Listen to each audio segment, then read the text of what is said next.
పిలుస్తూ ఒక మాట అంటారు, హనుమాన్ హరిరాజస్య సుగ్రీవస్య సమోహ్యపి రామలక్ష్మణయోశ్చాపి తేజసాచ బలేనచ. ఇది జాంబవంతుడు చెప్పినటువంటి పరమ సత్యమైనటువంటి మాట. ఆయన అన్నాడు, ఓ హనుమన్ హరిరాజస్య, వానరములకన్నిటికీ రాజైనటువంటి ఓ హనుమ, సుగ్రీవస్య సమోహ్యపి, నువ్వు నీ వినయము చేత సుగ్రీవుడి దగ్గర ఒక మంత్రిగా సేవిస్తున్నావు, కానీ నువ్వు సుగ్రీవుడి కన్నా తక్కువ వాడవు కాదు. సుగ్రీవుడితో సమానమైనటువంటి బలపరాక్రమములున్నవాడివి.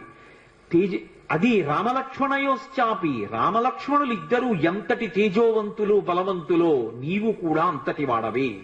తేజసాచ బలేనచ, తేజస్సు యందు బలము యందు ఆ ముగ్గురి కన్నా నువ్వెంత మాత్రము తక్కువ వాడివి కావు.